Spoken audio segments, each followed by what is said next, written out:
Alright guys, welcome back to Strong Successful Mail. So for today, I'm going to go over this great email that was sent from a subscriber. That's from a guy. He is 49 years old, turning 50 later this year. He's from the land down under, and he shares his story about his ex-wife and only wife and events that happened over 20 years ago.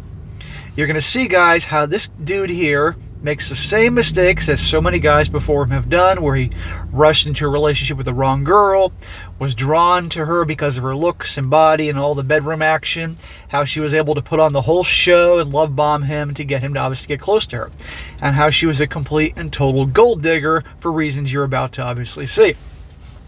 However, fortunately for him, he wasn't married to her too long, as you're going to see, as her true colors came out the second that ring was on her finger. Big surprise.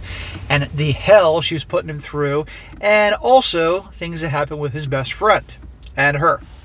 Fortunately, you're going to see how this guy eventually handles the whole thing, how he handles the divorce process like a boss, and he teaches guys that they can make about the mistakes that he made, that they don't do the same thing as him, as well as how to handle the situation, and now his whole take on life ever since all that ended, and how he's been living his life the way a lot of you guys either are or want to live your life. So it's definitely a good one. And as you can see by the length, this video is a long one, but I know a lot of you guys like the long videos, so here you go. So he starts off saying, "Good day from Australia, SSM. You can call me Bucky." Well, good day, Bucky. And say hello to Steve Rogers for me. "I've been following your channel since August of 2021, watching your videos every day, and I've been contemplating writing this story for a while. Whilst it's not as exciting and fantastical as some of the other stories you share, hopefully it's worth of an episode anyway." Well, it's your lucky day, my friend. "I've lived all my life in Penrith, a suburb of western outskirts of Sydney, Australia. Born in 1973, the first 27 or so years of my life were fairly uneventful until around October 2000, when just as the Sydney Olympics were starting, my parents won the lottery. It wasn't a huge prize, but it was enough for the both of them to retire a little early, and we all got new cars. Nothing over the top. We just pretty much bought new models of what we already had, and they were brand new, and as they were ours. My parents didn't grow up rich, so from the get-go, they were frugal with this unexpected yet welcome windfall." Well, if they grew up frugal, then they obviously didn't piss it all away, like a lot of people do when they win the lottery. "As I don't have any brothers or sisters, I was still living at home, and I had no reason to move out. I had a few girlfriends, but other than that, my first relationship, nothing serious. However, once word got out that the lotto win, people started sniffing around looking for handouts.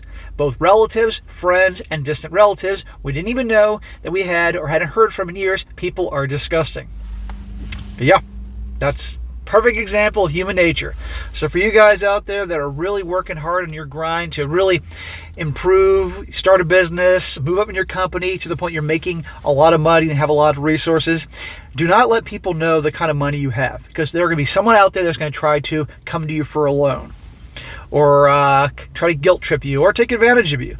What you have, guys, what you make and the assets you have is between you, your accountant, and the government. That's it. Around this time, a lesbian couple that I had befriended were trying to set me up with some of their straight female friends of theirs. One particular friend I had my own noticed when I got the new car and inquired as to how I could afford that. Let's call her Amber, because as it turns out, she's just a hot gold digger, and once they told her about the lotto win, she couldn't jump on me fast enough. Interesting choice for a name, Amber. That's the name now for wacko a-hole girls. Did I mention that she was hot? Around 23 years old, she was the hottest I've ever had, probably the hottest I will ever have, and the bedroom fun was pretty damn wild. Well, sure, she wants a piece of that lottery win. This only lasted for 3 months until Amber realized she wasn't going to benefit at all from my parents' luck, so she dumped me. Fun fact, though, I stalked her on Facebook recently, and just over 20 years later, she's aged like Sean Connery. They usually do. Not all, but most. Though we were only together for a short time, I was devastated due to the aforementioned hotness and abundant bedroom action, but in hindsight, it was never going to last. Other than her lust for some of the lotto cash, we had very little in common, but at the time, it still hit me pretty hard. That left me extremely vulnerable to the next girl in my life. Let's call her Tuesday, because as you will see, turns out she turns out to be a massive CUN next Tuesday. It's easier to read this than actually say it, guys. Tuesday. I met Tuesday, a 27-year-old female, on the internet chat program ICQ, not longer after being dumped by Amber. Oh my God, we're the old days. ICQ. We started talking around March 2001, all text chat back then, and I ended up regularly chatting to her and playing Counter-Strike online. We decided to meet up a few weeks later with a possibility of hooking up, and around 20 minutes after we met, during the initial small talk, she informed me one of the regulars we were playing Counter-Strike online with was her husband. So you're meeting this chick, and turns out she's married. That's when you should have been out of there.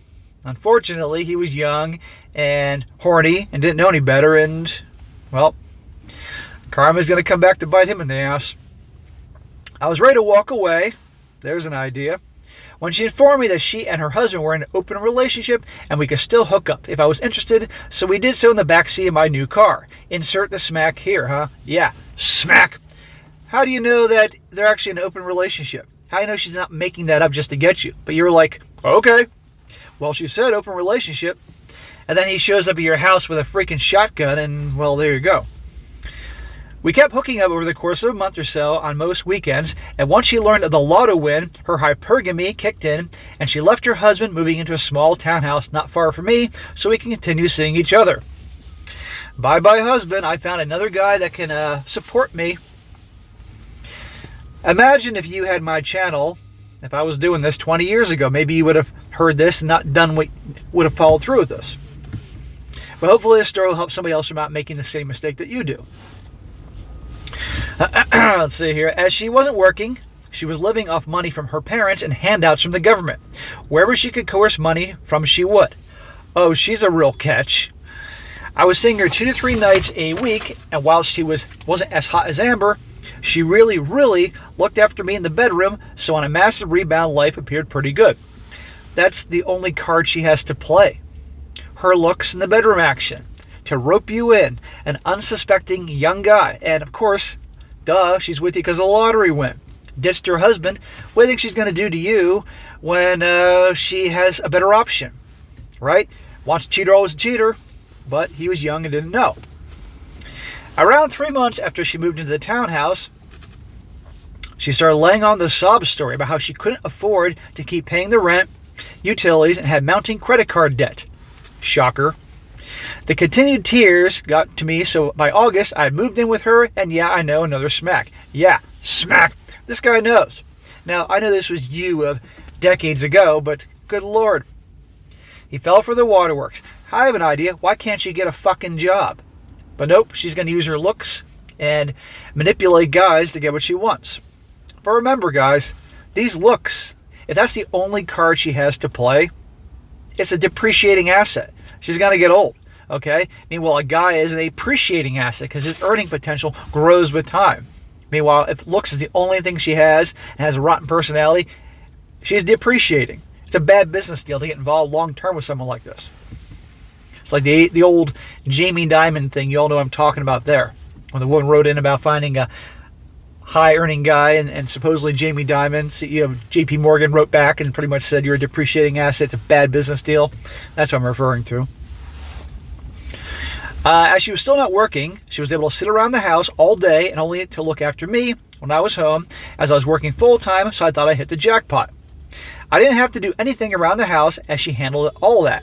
All I had to do was go to work and bring home the money. She even lined up a couple of 3-ways with cute female friend of hers. Life was good, but back then I realized I was being love-bombed big time. Yeah, if she's lining up other girls to hook up with you, she's doing everything to just rope you in. And she was. A girl like that is not relationship material, or certainly wife material if you go down that path. This is hookup material, nothing more. And even then, you got to be careful. Around Christmas, she sensed I might have been having a few doubts about us, or I was slightly losing interest, so she did what a lot of desperate girls do, and feigned a ending her life attempt to pull at my heartstrings. I had to rush her to the hospital around midnight with an empty pill bottle of antidepressants saying she's just taken, and I don't know how many of these when I checked her in. This is when you, okay, make sure she's okay, and then you head for the hills. But remember, she moved in with him now. Not so easy. All our parents came to the hospital to help. Years later, my mother would tell me that my dad whispered to her whilst in the waiting room, saying he needs to get rid of this one. Your dad knew. Looking back, I wish I'd heard that, as they were told the next day. It turned out that she'd been taking 2 or 3 pills only, if at all, and was just bunging it on for sympathy and attention. But at the end, and load up another Sir Smacks-a-Lot, I fell for it. You did. Young, inexperienced, and you were mesmerized by the pee. The lease on the townhouse was coming to an end, so we had the option to stay or move to another rental property. And this is when Tuesday started chirping in my ear, why don't your parents buy us a house? This was something my parents were considering after the lotto win, before I even met Tuesday. So after discussing with them, we went house shopping, and in April 2002, my parents bought us a small house in the area. So I'm 29 years old, have what I think is a great relationship, a decent job, and our little house with no mortgage or rent to pay. My parents even told us that once we got settled in, that they'd pay for the old kitchen and bathroom to be fully renovated. I was on top of the world, and here comes, or so I thought.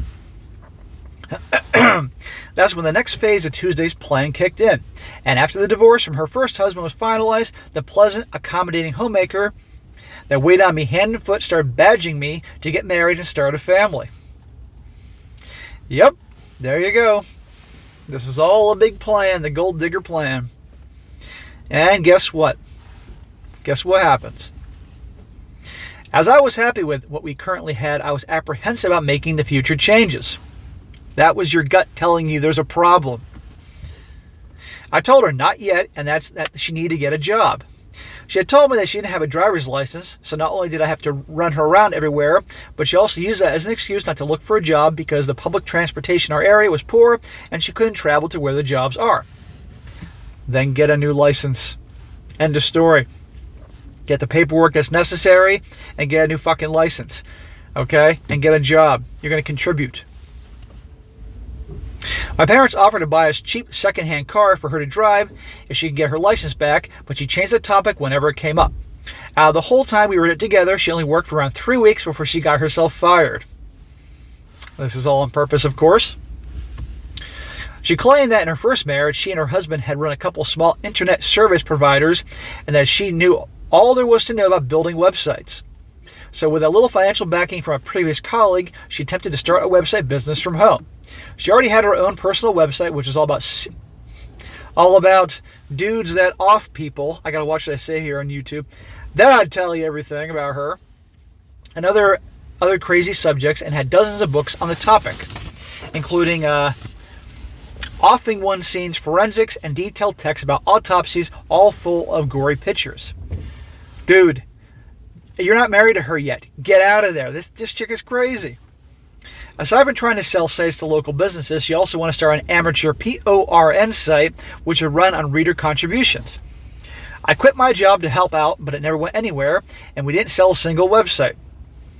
She stole some pictures from here and there online to populate the amateur PORN website, and got it going, but we never even got to our one viewer contribution. I'm not even sure anyone outside of us knew the site even existed. Well, dude, by like 2003, I'm sure there were probably millions of PORN websites. So if this was 1993, maybe you had a chance. As we were both working from home and spending far too much time together, we started arguing a lot. She was constantly squawking at me to propose to her. I told her one of the reasons I wouldn't propose was because I'm not spending money on an engagement ring as jewelry. It's a waste of money. She pulled out the engagement ring and wedding ring from her first marriage and said that she could get these melted down and remade into something fairly cheap. So, as I was growing tired of the constant arguing, I acquiesced and helped me Sir Smack-a-Lot or Smackington Manor. I proposed. Smack! Yeah, you know darn well you deserve to get slapped upside the head. The universe, God, if you will, was sending you all these signs. She's crazy, she's crazy. And yet, you kept ignoring the signs from the universe and the Lord. And your gut. We were married in September 2003. It was a small wedding on a nearby paddle steamer called the Nepean Bell. The day went off without a hitch, except when one of my friends made a joke saying, "You handled the vows really well Tuesday, almost like you've done them before." Everybody laughed, but she didn't see the funny side of it and walked off in a huff. It caused a little bit of drama for a while, but looking back, it was an effing perler. Thanks, dude. If you're watching this, you know who you are. We had a great little honeymoon and attended several ghost tours in and out of Sydney, as we were both into that sort of stuff. Not long after this, I started a new job as our joke of a website business had failed miserably. And yet, despite being given a house to live in and not having to work, she still wasn't happy. Imagine that. And let me guess, the bedroom action, which you got quite often when she was wooing you, probably didn't just taper off, but came to a screeching halt. That's what I'm guessing. It says here she conned my mother into driving her to the grocery store, and after filling a trolley with what we needed, including her weekly carton of cigarettes, when they went through the checkout, she'd sort of look the other way and whistle until my mother would pay. All these years later, my mother and I still call this Tuesday shopping. We started trying... Well, here's a question. Why don't your mom call her on her bullshit? Why don't you call her on her bullshit? Get a fucking job. Get a fucking license.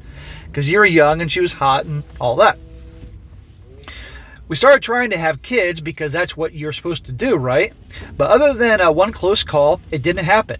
I dodged a major bullet there, as doing the math, I'd still be paying child support until this year, and she'd have fallen pregnant around that time. Yeah, thank the Lord you didn't have kids with her. The arguing and nagging only increased. One Friday afternoon, after getting home from work, Tuesday and her mother were squawking at me as soon as I walked in the door. Remembering a similar scene from Goodfellas, I smiled at them, walked back out to the car, and drove for a drive for a couple hours to let them cool off. That is a funny scene from Goodfellas. You needed Joe Pesci there to make jokes while you're walking away. I know exactly the scene you're talking about. When the mother-in-law was screaming at him for being out all night. Another Saturday morning, we were arguing so bad I decided to get out of the house for a while. I grabbed my wallet, but as she beat me to the car keys, I walked out the front door, caught a bus, and went to the movies for the day. I still joke about that time I ran away from home when I was 30. Remember, guys, how amazing things were with her when he first started, how great it was, he said, how hot she was, and she was at home cooking and cleaning and taking care of him and taking care of him in the bedroom, and lo and behold, they move in together and she's just being a bitch and nagging him all the time to marry him, and this is what we have. Bait and switch, the gold digger trick. And remember, this is the girl who was cheating on her husband until she found a better option with him. Learn from this gentleman. For you relationship guys, for you guys that are new, that, are on the fence about some of the things I talk about, listen to these stories. For you guys that think that, oh, my girl's different, or my marriage will be different, just be aware, this could be you. Anyway, he says, one of the movies I saw that day was the first Transporter film. So not only is that a great movie, but also holds a special place in my heart because it was the day I started to fight back. Thank you, Mr. Statham. We were constantly having the same arguments again and again whenever she got fired up. Rather than engaging with her, I started telling her in a calm voice, I've grown weary of this conversation, so unless you have something new to add, let's just skip it, as I've heard this song before. Well, you trying to be calm and her wanting to yell and scream is not going to work. She wants to fight. Which pissed her off even more. What'd I tell you? It took me far too long to take a stand, but it's almost like I had to wait until I built up an immunity to her relentless pissing and moaning, and at this point, she started to see that I wasn't going to surrender any more ground to her continual demands. For some reason, she was constantly trying to move us away from my parents and closer to her parents, around a 2-hour drive away. Looking back, I know that's what abusers do. They isolate you from your friends and family so they can get total control over you. Yes, that's exactly how it works. She make it as difficult or as uncomfortable as possible when any of my friends visit our house, except one. Let's call him Tip Rat. For those of you outside of Australia, the tip is what we call the local rubbish dump, and the rat part will become evident. Tip Rat and I have been best friends since we met in high school, around 20 years earlier. We were so alike, people even thought that we were brothers, and he was the best man at our wedding. Can you guys see where this is going? Tip Rat had recently graduated from the police academy in Goulburn, however that's pronounced in Australia. and was starting a career in law enforcement. This changed him a lot, so much so that not long after becoming a police constable, he left his wife of almost 10 years and their young son. As he had nowhere to stay, I offered him a spare bedroom at our house as a short-term solution until he could get back on his feet, because that's what mates should do. Oh boy, we can see the problems coming from here. Now mind you, he abandoned his wife and young child. So that shows the kind of stand-up guy this guy is. I got no problem with a guy ending a marriage if the wife's an a-hole, but it sounds like he just completely abandoned them, and well, we'll come back to that. As Tip Rat worked weird shifts as a cop that changed from week to week, this left him and Tuesday home a lot together while I was at work.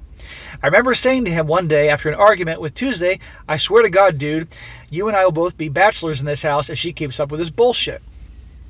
Things were so bad at home, there were a few times I considered driving into oncoming traffic on the commute home from work after ending it all. There's nothing worse than not wanting to return to your own home, because you know as soon as you get in the foot of the door, it's WrestleMania 637 will start up. Then a week or so later, Tuesday and I had a massive argument whilst Tip Rat was at work. I left the house for a while and went and saw my parents. I was the end of my rope. I was mentally exhausted due to the constant verbal combat and was desperately asking them advice on what I should do next. Well, if any advice was anything other than divorce the bitch, I don't know what else to say. And mind you guys, they weren't married this long.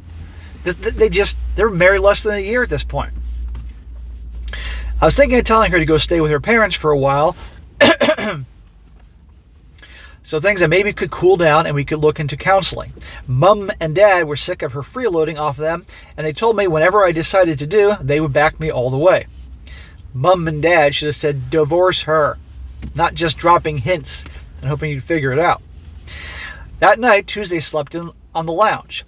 When I got the next morning to go to work, I woke up and told her to pack a bag, phone your mom, and get her to pick you up. I don't want to see you back here for at least a week. And I head off to work. She was absolutely at a loss for words for once. Imagine that.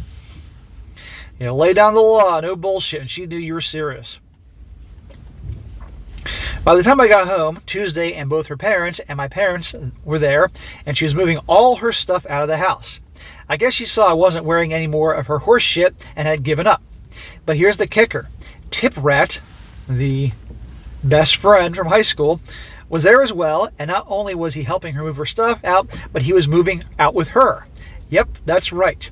They've been hooking up whilst I was at work, so she took the opportunity to monkey branch to the next guy. Just like she had done with me only 3 short years ago. Oh, karma, you got me. Yes, that's called karma, my friend. A lot of guys get involved with girls, and they find out they cheated in the past, and they think, oh, it'll be different with me, because I can change her. We have such a special thing going, or some bull crap they use to fool themselves, to delude themselves and thinking it's different. And then she cheats on them right here. This is what you get for cheating with a girl, going with a girl who's already married and letting her pull the we're in an open marriage thing, you know? And yeah, I know she said that, but still. But you know what? This so-called best friend of yours, he's going to get exactly the same shit that you got. So it'd be like, hey, she's all yours. Now watch how this guy handles everything and handles it like a boss. He's going to redeem himself for all the bullshit he was putting up with and enduring before. He says here, on a war footing, I took the next day off from work and began the arduous task of untangling this mess. I went and saw my bank about getting access cut off from my accounts. This was July 2004, before internet banking and smartphones. So once I sat down with the bank, they told me that she had withdrawn the maximum amount she could for the day before an ATM, which was $1,500, and bought a carton of cigarettes at the grocery store. Of course she immediately went and withdrew what she could from the ATM. Of course. I provided the documentation required to prove my identity, and her access was instantly removed, so she couldn't get any more cash out of me.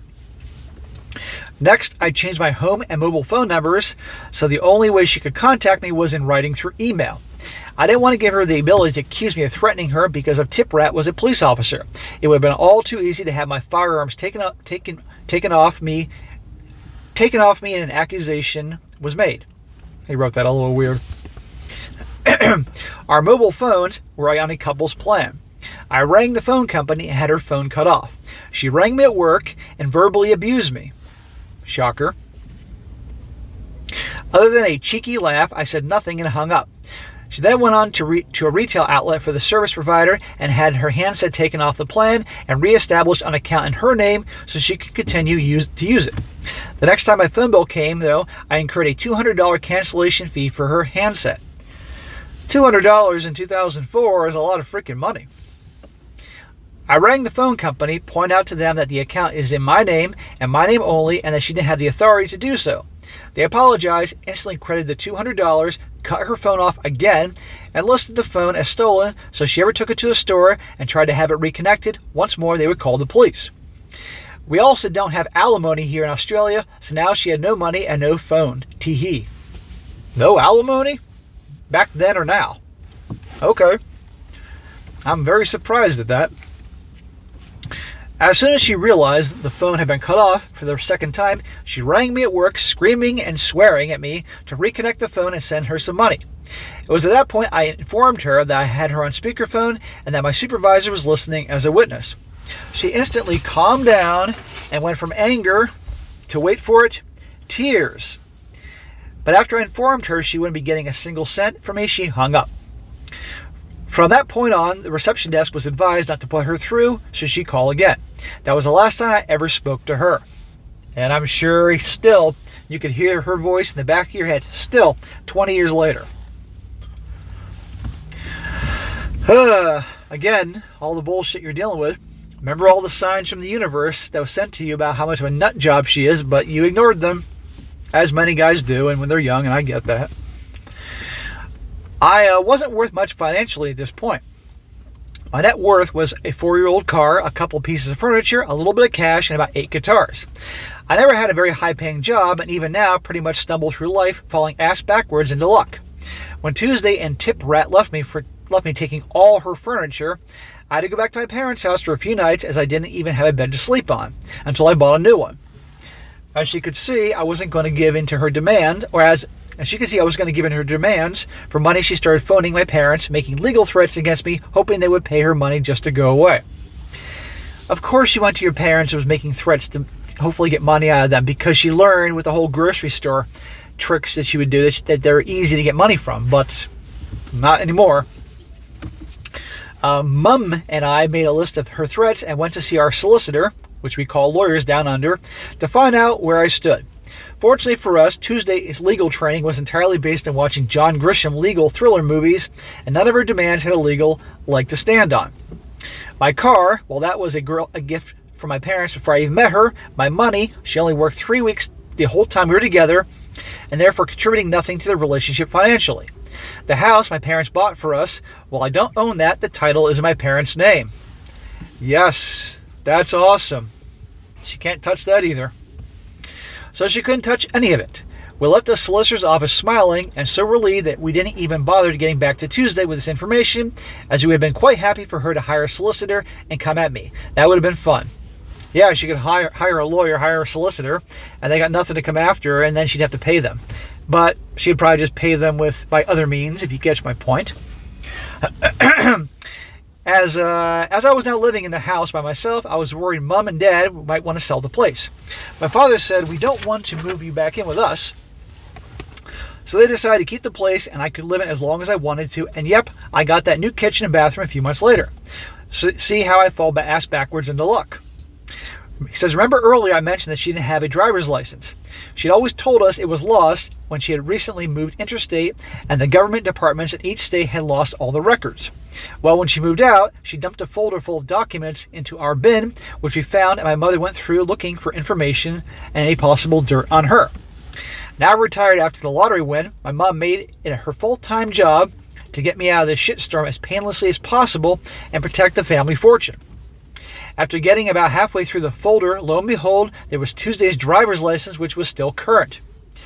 So, miss, I don't have a license and I can't get a license. Actually has a license this whole time. But she lied and hid it so she wouldn't have to get a job and all that. And you fucking fell for it. As mentioned earlier, having no license was her excuse for not getting a job. I got in touch with Tip Brat's soon-to-be ex-wife, let's just call her X, and told her if you need any dirt on either of them for your child support and custody battle, let me know, as I would help you in any way I could. This is when X mentioned to me they were going for full custody. Remember, his ex-best friend who's hooking up with his wife here, abandoned his wife and child. So this guy definitely deserves a little revenge. Tuesday hadn't legally challenged her postal address as of yet, so any mail addressed to her was still coming to my address. The next thing you know, letters from Centrelink, the Australian government's welfare department, and Tuesday's name started landing in my mailbox. Tuesday had applied to the government for welfare, probably crying a river, claiming how she'd been kicked out onto the streets by her horrible husband, and I got the confirmation letter that she started receiving payments. There are people in this world that can just milk it for everything it's worth. Other people, government, you name it. It's amazing. And then you got people that truly do need some help from time to time. And unfortunately, because of the assholes that milk it for everything it's worth, like her, she ruins it for the good people that certainly wouldn't want to take welfare payments or anything like that. They would do anything they could to get a job and not have to take any money for any handouts. But then these scumbags like her milk it for everything it's worth. It's a disgrace. Says here, however, if you're living with someone that is employed full-time, you can't claim the dole. So X and I both reported her and had her payments cut off. Awesome. We tried to get Tip Brat in trouble as well, as he hadn't been a police officer for very long and was complicit in welfare fraud, but nothing came out of it, unfortunately. He says, remember the websites that she was doing? He says, I mentioned earlier on, as I still had everything on my computers, I burned a CD for X, which he passed on to her solicitors, and they went through it all with a fine-tooth comb. And when the court case came up, they were able to use that information contained within to X's advantage. Remember all those websites they were doing? Those horrible websites with dudes that go around offing a lot of people? I got to watch what I say here in the POR websites. Well, she's now in possession of this, and she's with that guy. And that guy has, I guess, the kids from time to time, and it makes that look like not a good place for kids to be around. So this information didn't go down well with the court. The judge felt a house with all this graphic and heavily detailed material, plus the fact that Tuesday ran an amateur PORN site, their home was not an appropriate place for a young child. So Tip Brat's son wasn't allowed to visit them unsupervised. As this became all too hard, they gave up on trying and didn't see him for several years. Well, that's probably a good thing for the kid. I had lunch with X recently, and she told me this probably saved her son's life, as she also suspected Tuesday of treating him poorly, to say the least. That honestly hit me right in the feels. Yeah, that girl, your ex, shouldn't be around anybody, any kids. Good Lord. Despite the fact that we only lived together for about 9 to 10 months after getting married, at the time here in Australia, you can't file for divorce until you've been married for 2 years. So after an anxious wait, I didn't mind paying $1,000 fee just to get it over and done with. Pronto, as legally we were still married and all the legal ramifications that entails. That was probably the best $1,000 you ever spent in your life. Hand it over and you're done with her. And you learned one hell of a lesson. The problem was we had to get her served with the papers, but didn't know where they were living.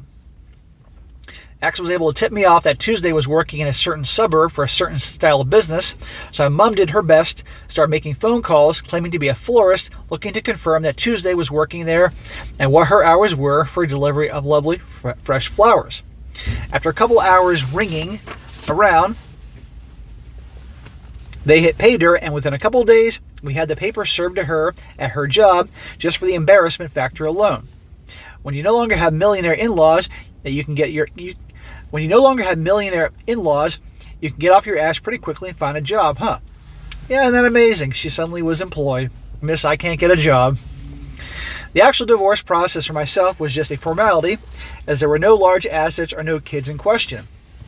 As part of the process, we had to supply proof of our current incomes. I was able to take the information from Tuesday's legal papers and pass it on to X, who was able to sue Tip Brat for more child support, as they were legally living together as a couple, and they somehow forgot to include those details off any additional income in the original statement. They even had to pay back this new account. Ain't I a stinker? You're really sticking it to her and him. In Raise, I had perhaps share sensitive legal information to X, Tuesday once again started making legal threats against me, but this time through a publicly funded free legal service, which sent a letter to my solicitor questioning his professional integrity, which he did not take very kindly. After I explained to him what I had done, he returned serve and informed them that if they did not withdraw their complaint, he would sue them to the ground. They withdrew the complaint, and I never heard from them or her again. 20 years later, now we are in present day, 20 years later, I'm still in the house my parents purchased, and as a lot of money was invested wisely, most of it is still there. Being an only child, I'll inherit it all eventually. Well, I'm glad to hear they were smart with their money. Didn't piss it away on BS, invested properly, all that. My parents offered to cover all my legal costs, but I wouldn't let them as my clusterfuck and I paid them off over the next few years. All this debacle cost me around $20,000 with legal fees and 3 miserable years of my life. After hearing some of the stories in your channel, I realized I learned a very valuable lesson pretty cheaply. 20 grand, yeah, to get, it was $1,000 fee to finalize the deal and $20,000 in legal fees. Yeah, that's actually small compared to what other guys go through here. And thank the Lord, you guys never had kids, and the house was in your parents' name. He says, there are now 3 rules for dating, which I came up with in 2005 when this all was finalized. Now listen to his rules. This may sound pretty familiar. Rule number one, I am never getting married again. I would imagine not. Rule number 2, I don't ever want kids. That's certainly your choice. Rule number 3, you are never moving in. In other words, no girls living with you. Very smart.